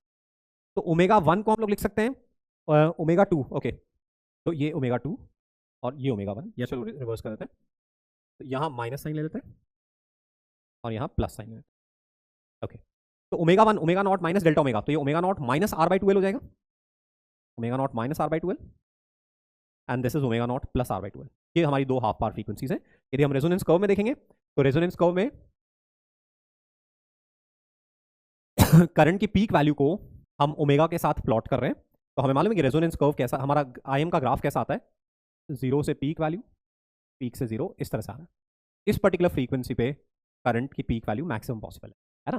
तो दो और फ्रीक्वेंसीज एग्जिस्ट कर रही है, एक लोअर साइड पे एग्जिस्ट कर रही है और एक हायर साइड पे एग्जिस्ट कर रही है, जहां पे करंट की पीक वैल्यू जो है वो जितनी रेजोनेंस पे करंट की पीक वैल्यू है उसकी 1/√2 के बराबर है। I M at resonance upon √2। Resonance पे करंट कितनी होती है? VM/R, तो VM/R/√2 इतनी करंट है। एक लोअर हाफ पावर फ्रीक्वेंसी है, एक अपर हाफ पावर फ्रीक्वेंसी है, इस डिफरेंस को अपन ट्वाइस ऑफ डेल्टा ओमेगा बोलते हैं। तो हमारा कर्व स्मॉल आर के लिए सिमेट्रिक कर्व होता है पीक के अराउंड, इसलिए ओमेगा 1 और ओमेगा 2 ओमेगा नॉट के रिस्पेक्ट में इक्वली स्पेस्ड होंगे। तो एक omega naught minus delta omega, एक omega naught plus delta omega. तो जब हाफ पावर फ्रीक्वेंसी की बात कर रहे हैं तो उस समय जो करंट है, जितनी रेजोनेंस पे करंट है उसकी 1/√2 के वैल्यू के बराबर होती है। और जो इंपेडेंस है, क्योंकि करंट 1/√2 यानी कि Vm/√2R आ रहा है, तो इंपेडेंस जो है वो सर्किट का √2R के बराबर आ रहा है। तो देखो at half power frequency Z is √2R and half power frequency में जो वैल्यू ऑफ करंट है 1/√2 एट रेजोनेंस, जितनी रेजोनेंस पे उसकी 1/√2 है। ये जो ट्वाइस ऑफ डेल्टा ओमेगा है इसको हम लोग बैंडविड्थ बोलते हैं, इसको हम लोग बैंडविड्थ बोलते हैं। Bandwidth is twice of delta omega, तो ये R/L है। और एक टर्म डिफाइन करते हैं जिसको इस बार एनसीईआरटी से हटा दिया है, क्वालिटी फैक्टर। क्वालिटी फैक्टर होता है रेजोनेंट फ्रीक्वेंसी अपॉन बैंडविड्थ। देखो जेईई मेंस का कोई भरोसा नहीं है, अगर क्वेश्चंस सिलेबस के बियॉन्ड भी आते हैं, क्योंकि लास्ट ईयर क्वालिटी फैक्टर था लास्ट ईयर तक और इस बार हटाया, बट एग्जाम के लिए आप पढ़ लो तो बेटर ही है। तो quality factor is resonant frequency upon bandwidth. Resonant frequency omega not है, बैंडविड्थ 2 डेल्टा ओमेगा R/L है, तो हो जाएगा ओमेगा नॉट L/R। ये क्वालिटी फैक्टर है। ये जितना बड़ा होगा रेजोनेंस उतना ही शार्प है, सेलेक्टिविटी उतनी ही ज्यादा होगी।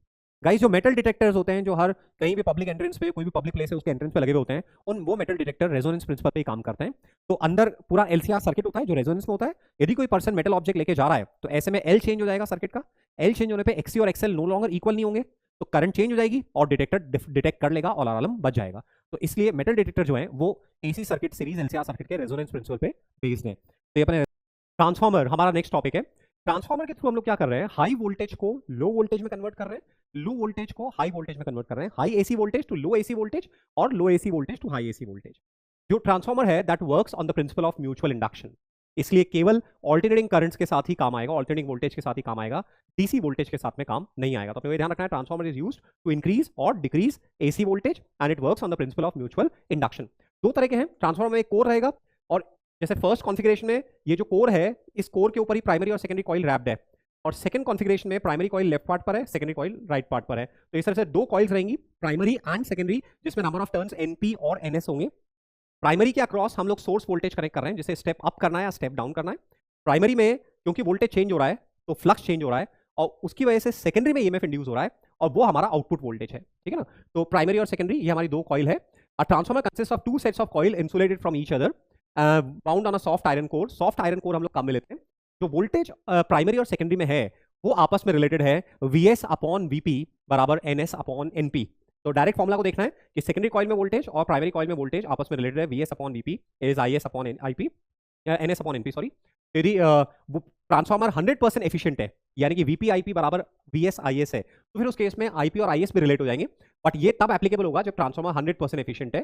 Bye the way transformer 100% efficient नहीं है, तो मान लीजिए ट्रांसफार्मर की एफिशिएंसी ईटा दे रखी है, तो VS IS output power is eta times VP IP। तो VP अपॉन VS से अपन VS अपॉन VP से, इस फॉर्मूला से हम लोग VS निकालेंगे और उसको यहाँ पे सब्स्टिट्यूट करेंगे, तो हमारी IS और IP आपस में रिलेट होंगे। ये तब जबकि ट्रांसफार्मर 100% एफिशिएंसी नहीं है, 100% एफिशिएंट नहीं है। ईटा है हमारी एफिशिएंसी ऑफ ट्रांसफार्मर, है ना। तो जो लेफ्ट में फॉर्मूला लिखा हुआ है वो तभी एप्लीकेबल है जबकि ट्रांसफार्मर 100% एफिशिएंट है। गाइस NS NP से बड़ा है, जैसे इस फिगर में देख रहे हो NS जो है वो NP से बड़ा दिख रहा है, तो VS VP से बड़ा होगा, ये स्टेप अप ट्रांसफार्मर है। और NS NP से छोटा है जो सेकंड फिगर में दिख रहा है, तो ये स्टेप डाउन ट्रांसफार्मर है। ट्रांसफार्मर का स्कीमेटिक डायग्राम इस तरह का है, सर्किट सिंबल इस तरह का है। तो if NS is greater than NP then VS is greater than VP, and if NS is less than NP then VS is less than VP। Energy losses, तो मेन फॉर्मुला ट्रांसफर में दो ही है, देखिए VS अपॉन VP is NS upon NP। 100% efficient transfer के लिए VS into IS बराबर VP इंटू IP, और ये 100% नहीं है तो VS IS बराबर एफिशिएंसी टाइम्स VP IP, वहां से हम करंट्स को रिलेट करेंगे। ट्रांसफार्मर में एनर्जी लॉसेस होंगे। एनर्जी लॉसेस के मेन रीजंस क्या है, फ्लक्स लीकेज। प्राइमरी से जितनी फ्लक्स बाहर निकल रहा है वो सारा का सारा सेकेंडरी में से नहीं जा रहा, फ्लक्स लूज हो रहा है, तो उससे एनर्जी लूज हो रही है। तो उसको हम लोग मिनिमाइज कैसे करते हैं, प्राइमरी और सेकेंडरी को एक के ऊपर एक बाउंड करके ये इंश्योर करते हैं कि फ्लक्स में लॉसेस मिनिमल हो। फिर जो वायर्स हैं उनका रेजिस्टेंस होगा तो करंट फ्लो करेगी तो हीट लॉस होगी, तो उसको रिड्यूस करने के लिए हम थिक वायर काम में लेते हैं ताकि रेजिस्टेंस कम रहे, हीट लॉसेस कम हो। फिर ट्रांसफार्मर में क्योंकि हम लोग AC वोल्टेज अप्लाई कर रहे हैं और सॉफ्ट आयरन का कोर है, तो ऐसे में continuously current flow, eddy currents आएंगे उस कोर में, क्योंकि कंटिन्यूसली करंट की डायरेक्शन चेंज होगी, मैग्नेटिक फील्ड चेंज होगा, फ्लक्स चेंज होगा, तो EMF आएगा, एडी करंट्स आएंगी, और एडी करंट से एनर्जी में लॉस होगा। तो एडी करंट से एनर्जी में लॉसेस को कम करने के लिए हम क्या करते हैं, ट्रांसफार्मर का जो कोर है वो हम सॉफ्ट आयरन का लेते हैं और सॉलिड ब्लॉक को हम लोग लैमिनेटेड शीट से बनाते हैं। पहली शीट, उसके ऊपर दूसरी, फिर उसके ऊपर तीसरी, उसके ऊपर चौथी, ये एक दूसरे से इंसुलेटेड है, तो ऐसे में एडी करंट्स की वैल्यू कम हो जाती है। तो लैमिनेटेड शीट से मिलके बना हुआ कोर हम लोग काम में लेते हैं ताकि एडी करंट से लॉसेस कम हो जाए। हिस्टैरिसीस लॉस क्या होता है, जब करंट जीरो से मैक्स हो रही है तो मैग्नेटिक फील्ड एक पर्टिकुलर डायरेक्शन में बढ़ रहा है, फिर मैक्स से जीरो हो रही है तो मैग्नेटिक फील्ड कम हो रहा है, जीरो से नेगेटिव में मैक्स हो रही है तो मैग्नेटिक फील्ड ऑपोजिट डायरेक्शन में बढ़ रहा है, और नेगेटिव मैक्स से जीरो होती है तो मैग्नेटिक फील्ड ऑपोजिट डायरेक्शन में कम हो रहा है। तो ये जो करंट फ्लो हो रही है इसकी वजह से सॉफ्ट आयरन मैग्नेटाइज होगा और लगातार डीमैग्नेटाइज होगा, मैग्नेटाइज डीमैग्नेटाइज मैग्नेटाइज डीमैग्नेटाइज, इसमें एनर्जी लॉस होगा जिसको हिस्टैरिसीस लॉस बोलते हैं। और वो कम करने के लिए हम ऐसा मटेरियल लेते हैं जिसका हिस्टैरिसीस कर्व छोटा हो, तो हम सॉफ्ट आयरन काम में लेते हैं ताकि हिस्टैरिसीस लॉसेस से कम हो। तो ये ट्रांसफार्मर में एनर्जी लॉसेस के कॉजेज है और कैसे उनको रिमूव करते हैं। ट्रांसफार्मर की efficiency output power upon input power, वो एफिशिएंसी है, और मोस्टली ये हवन नहीं रहेगी, 100% नहीं रहेगी, बट क्वेश्चन में नहीं दे रखा है तो हमें मान के चलना है कि ट्रांसफार्मर 100% एफिशिएंट है। दोस्तों जो प्राइमरी में करंट ईएमएफ है और जो सेकेंडरी ईएमएफ है वो आपस में लेंजेस लॉ से 180 डिग्री से फेस चेंज में रहेगा, मतलब 180 डिग्री का फेस डिफरेंस रहेगा प्राइमरी ईएमएफ में और सेकेंडरी कॉइल में ईएमएफ में, ये हमें ध्यान रखना है। तो अब large scale transmission and distribution, large scale transmission and distribution, तो पावर प्लांट पे पावर प्रोड्यूस हो रही है इसी वोल्टेज पे और उसे हमारी सिटी तक ट्रांसमिट करना है और फिर सिटी से हमें फर्दर कॉलोनीज में, घरों में डिस्ट्रीब्यूट करना है। तो ये पावर ट्रांसमिशन हो गया। तो गाइस क्या करते हैं, एक्चुअली जो ट्रांसमिशन केबल है वो हंड्रेड्स ऑफ किलोमीटर्स लॉन्ग है और उन ट्रांसमिशन केबल्स में जब करंट फ्लो होगी तो हीट जनरेट होगी, हीटिंग लॉस होगी। तो उस हीटिंग लॉस को कम करने के लिए करंट हमें कम चाहिए, I²R कम चाहिए। तो करंट कम करने के लिए हम क्या करते हैं, ट्रांसमिशन वोल्टेज बढ़ा देते हैं। जिस वोल्टेज पे पावर प्रोड्यूस हो रही है उस वोल्टेज को हम एनहांस कर देते हैं। मतलब जो हमारी पावर है वो V1 I1 है ना, ये जनरेशन है, ये पावर जनरेट हो रही है। अब हम V2 बढ़ा देते हैं, वोल्टेज को हम बढ़ा देते हैं, वी इंक्रीज वोल्टेज। तो वोल्टेज इंक्रीज करते हैं तो जो करंट है वो डिक्रीज हो जाती है, तो लॉस I²R ये भी डिक्रीज हो जाता है ना। वोल्टेज बढ़ाते हैं, करंट कम हो जाती है तो लॉसेस कम हो जाते हैं। फिर फर्दर डिस्ट्रीब्यूशन के टाइम पे, एट डिस्ट्रीब्यूशन हम वोल्टेज को डिक्रीज करते हैं, वी डिक्रीज वोल्टेज, और फिर सप्लाई करते हैं, है ना। तो पहले वोल्टेज स्टेप अप कर रहे हैं ताकि कम करंट पे हम एनर्जी ट्रांसमिट करें, और फिर डिस्ट्रीब्यूशन के टाइम पे वोल्टेज को डाउन कर रहे हैं ताकि हम कम वोल्टेज पे फर्दर सप्लाई दे, है ना। तो ये हमारा क्यों करते हैं हम लोग, हाई वोल्टेज पे क्यों एनर्जी ट्रांसमिट करते हैं, ताकि I²R लॉसेस कम से कम हो। तो ये हमने लिख के दिया है, the voltage output of generator is stepped up so that current is reduced and consequently the I²R loss is cut down. The voltage is stepped down. It is further stepped down at distributing substation and utility poles before a power supply of 240 volt reaches our homes. ठीक है, तो पहले जहां power station है वहां voltage up करेंगे, फिर जो हमारा सिटी का डिस्ट्रीब्यूशन सेंटर है वहां पे वोल्टेज डाउन करेंगे, फर्दर कॉलोनीज में फिर से डाउन करेंगे और फिर हमारे घर में सप्लाई आएगी जो कि 240 वोल्ट की आ रही है। Now LC oscillations, last topic इस चैप्टर का एलसी ऑसिलेशन स्कोरिंग है। एक चार्ज कैपेसिटर को हम इंडक्टर के अक्रॉस कनेक्ट कर दें, एक चार्ज कैपेसिटर को हम इंडक्टर के अक्रॉस कनेक्ट कर दें, तो कैपेसिटर पे चार्ज और इंडक्टर में करंट टाइम के साथ में साइन या कोसाइन फंक्शन की फॉर्म में वेरी करती है, इसको हम बोलते हैं एलसी ऑसिलेशंस। चार्ज कैपेसिटर को इंडक्टर के साथ में या करंट कैरिंग इंडक्टर को सडनली कैपेसिटर के साथ कनेक्ट कर दें, तो कैपेसिटर में चार्ज और इंडक्टर में करंट टाइम के साथ साइनसॉइडल मैनर में वेरी करती है, उसको हम लोग बोलते हैं एलसी ऑसिलेशंस। तो एलसी ऑसिलेशंस में हमें करना क्या है, हमारे पास एक चार्ज कैपेसिटर है जिसपे प्लस माइनस चार्ज है और इसको t बराबर 0 पे हमने इंडक्टर के अक्रॉस कनेक्ट कर। तो इंडक्टर की प्रॉपर्टी होती है करंट एब्रप्टली चेंज नहीं होगी, t बराबर 0 पे हमने कनेक्ट कर दिया, तो जैसे ही कनेक्ट करेंगे तो अब करंट धीरे धीरे बढ़ने लगेगी और टाइम t पे मान लीजिए करंट इंडक्टर के थ्रू I फ्लो हो रही है और यहाँ पे चार्ज Q हो गया, QM से चार्ज Q हो गया, है ना। तो किरचॉफ की इक्वेशन लिखते हैं, तो Q by C minus L D I by D T बराबर 0, Q by C minus L. Guys क्योंकि चार्ज कम हो रहा है कैपेसिटर पे तो I जो होगा minus D Q by D T के बराबर होगा, क्योंकि चार्ज कम हो रहा है। तो हमारी इक्वेशन हो गई d2q by dt2 plus q by LC बराबर 0। गाइस ये हॉलमार्क ऑफ एसएचएम है, ये स्टैंडर्ड सेकंड ऑर्डर की डिफरेंशियल इक्वेशन है और ये हॉलमार्क ऑफ एसएचएम है। ये इक्वेशन इंप्लाई कर रही है कि जो चार्ज q है वो टाइम के साथ में साइनोसॉइडली वेरी करेगा, टाइम के साथ में साइनोसॉइडली वेरी करेगा। और इनिशियल कंडीशन क्या है कि q एट t बराबर 0 है, तो हमारा चार्ज का जनरल टाइम t पे फंक्शन आ जाएगा, q एट t बराबर 0 qm है, तो चार्ज का जनरल फंक्शन आ जाएगा qm cos ओमेगा t, और ये जो ओमेगा की वैल्यू है ये 1/√LC के बराबर होगी। इसको सर्किट के ऑसिलेशन की फ्रीक्वेंसी बोलते हैं 1/√LC, और यदि जस्ट फ्रीक्वेंसी की बात करें तो 1/2π√LC। तो LC ऑसिलेशन में फ्रीक्वेंसी कितनी है, ओमेगा है 1/√LC, और जो फ्रीक्वेंसी है 1/2π√LC। तो ये फॉर्मुलाज अपने को लर्न करना है। और चार्ज यदि t बराबर 0 पे चार्ज मैक्सिमम है तो q बराबर qm cos ओमेगा t। गाइस ये जो कैपेसिटर है, इंडक्टर हमें मालूम है कि inductor is electromagnetic analog of mass in mechanics. Inductor mass के इक्विवेलेंट है, L हमारा m से रिलेट होगा, तो half L I square half M V square से रिलेट होगा, तो इसलिए करंट हमारी स्पीड से रिलेट होगी। और जो चार्ज है ना, इंडक्टर हमारा एम से रिलेट हो रहा है। अब half Q square by two C and half K X square, इनको रिलेट करिए। Q square by two C और हाफ के एक्स स्क्वायर को रिलेट करिए। तो क्यू जो है वो एक्स से रिलेट होगा और जो के है वो 1/c से रिलेट होगा। ऐसे यदि एग्जाम में रिक्वायरमेंट आती है एनालॉजी ड्रॉ करने की, तो मैं आपको सजेस्ट कर रहा हूँ, सबसे पहले इंडक्टर इनर्शिया है, तो इंडक्टर तो मास से एनालॉग हो गया। तो अब एनर्जीज का फॉर्मुला जान करो, half L I square half M V square, तो वी और आई आपस में इंटरलेट हो गए। अब दूसरी एनर्जी है Q square by two C, और उधर है half K X square spring की एनर्जी, तो हाफ के एक्स स्क्वायर और क्यू स्क्वायर बाय टू सी, इनको कंपेयर करेंगे तो के 1/c का एनालॉग हो गया। तो गाइस टी बराबर जीरो पे कैपेसिटर में चार्ज मैक्सिमम है, करंट जीरो है, कैपेसिटर की एनर्जी मैक्सिमम है, इंडक्टर की एनर्जी जीरो है। क्वार्टर साइकिल में ये चार्ज जीरो हो जाएगा और सर्किट में करंट मैक्सिमम हो जाएगी क्वार्टर साइकिल में। तो जितनी भी कैपेसिटर के अंदर स्टोर्ड एनर्जी थी वो सारी इंडक्टर में ट्रांसफर होगी। ये क्वार्टर साइकिल में हुआ। क्वार्टर साइकिल में कैपेसिटर डिस्चार्ज हो गया और पूरी एनर्जी इधर ट्रांसफर होगी। फिर नेक्स्ट क्वार्टर साइकिल में हमारी करंट कम होते होते जीरो हो जाएगी, तो कैपेसिटर को टोटल एनर्जी वापस से ट्रांसफर हो जाएगी। नीचे वाली प्लेट पॉजिटिव बन गई, ऊपर वाली प्लेट नेगेटिव बन गई। अब इंडक्टर हमारा डिस्चार्ज हो गया, ये हाफ साइकिल कंप्लीट हो गई। ठीक है। फिर उसके बाद में अब क्योंकि नीचे वाली प्लेट पॉजिटिव है तो करंट ऐसे फ्लो करेगी, तो अब कैपेसिटर नेक्स्ट क्वार्टर साइकिल में डिस्चार्ज होगा। नेक्स्ट क्वार्टर साइकिल में कैपेसिटर डिस्चार्ज होगा, है ना। तो एक्चुअली टी बराबर जीरो पे क्या है, टी बराबर जीरो पे क्यू और आई को देखें, क्यू मैक्सिमम है, आई जीरो है।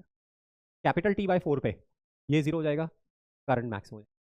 कैपिटल टी बाई टू पे ये रिवर्स पोलैरिटी हो जाएगी, करंट जीरो हो जाएगी। टी टी बाई फोर पे चार्ज फिर से जीरो हो जाएगा, करंट रिवर्स में आ जाएगी। और टी पे चार्ज वापस से क्यूएम हो गया, करंट जीरो। तो वन साइकिल में चार्ज कैपेसिटर की पॉजिटिव प्लेट पे क्यूएम से जीरो हो रहा है, जीरो से माइनस क्यूएम से जीरो, जीरो से प्लस क्यूएम। इंडक्टर में करंट जीरो से आईएम हो रही है, आईएम से जीरो, फिर जीरो से माइनस आईएम यानी कि रिवर्स डायरेक्शन में, और आईएम माइनस आईएम से जीरो। इस फ्रीक्वेंसी से 1/2 पाई रूट एल सी और ओमेगा 1/रूट एल सी। और टी बराबर जीरो पे चार्ज मैक्सिमम है तो क्यू का फंक्शन हो गया क्यूएम कॉस ओमेगा टी, और उसको डिफरेंशिएट करेंगे तो हमारा करंट का फंक्शन क्यू का function QM cos omega T, और जो आई है वो minus D Q by D T है, तो आई का फंक्शन हो गया क्यूएम ओमेगा साइन ओमेगा, है ना। अब टी बराबर जीरो पे bye the way current maximum है तो ये कॉस ओमेगा टी हो जाएगा, वो साइन ओमेगा टी हो जाएगा। गाइस ये एक स्टैंडर्ड क्वेश्चन है, आईएम और क्यूएम में क्या रिलेशन है, I M is Q M times omega, I M is Q M times omega, ये हमारे पास आगे लिखा हुआ भी होगा। तो देखो ये जो कैपेसिटर है वो स्प्रिंग से रिलेट हो रहा है, इंडक्टर मास से रिलेट हो रहा है। तो शुरुआत में स्प्रिंग में एनर्जी मैक्सिमम है और इंडक्टर में एनर्जी जीरो है। फिर मतलब कैपेसिटर में एनर्जी मैक्सिमम है तो स्प्रिंग में एनर्जी मैक्सिमम है, ये जीरो है, तो ब्लॉक के पास काइनेटिक एनर्जी जीरो है। क्वार्टर साइकिल में आपकी स्प्रिंग रिलैक्स स्टेट में आ गई और ब्लॉक के पास काइनेटिक एनर्जी मैक्सिमम हो गई। तो करंट को स्पीड से रिलेट करना है, हाफ एल आई स्क्वायर को हाफ एम वी स्क्वायर से, और क्यू स्क्वायर बाई टू सी को हाफ के एक्स स्क्वायर से रिलेट करना है ना। आगे अपन देखते हैं। तो ये मैंने डिफरेंशियल इक्वेशन लिखी, ओमेगा की वैल्यू 1/रूट एल सी है, ये अपन ने देख लिया। Charge Q naught cos omega T, current I naught sine omega T, I naught और क्यू नॉट में रिलेशन ये हमें याद रखना है, I naught is Q naught omega.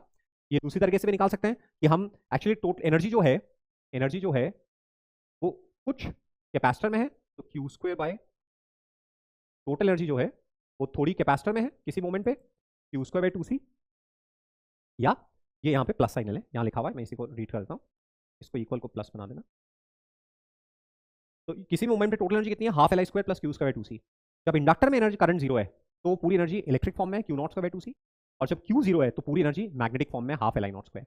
तो आप आई नॉट और क्यू नॉट में दूसरी तरीके से भी रिलेशन निकाल सकते हो, half L I naught square, maximum magnetic energy और मैक्सिमम कैपेसिटर की एनर्जी, ये दोनों आपस में बराबर हैं, तो यहाँ से भी आई नॉट और क्यू नॉट में हम रिलेशन निकाल सकते हैं, है ना। तो ये हमारा हो गया।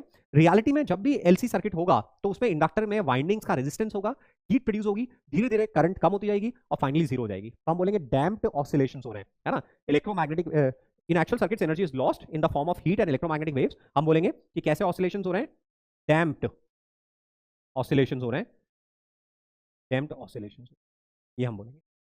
पैरेलल सर्किट्स के साथ भी हम डील कर सकते हैं और मेंस और बिट सेट दोनों इससे बेस्ड क्वेश्चन पूछ सकते हैं। देखिए जैसे ये कैपेसिटर है, ये इंडक्टर है और ये रेजिस्टर है, और इनको पैरेलल में कनेक्ट किया है। तो गाइस ये तीनों एलिमेंट जो हैं ये इंडिपेंडेंटली इनके across voltage Vm sin omega T है, इन तीनों एलिमेंट्स के अक्रॉस इंडिपेंडेंट वोल्टेज।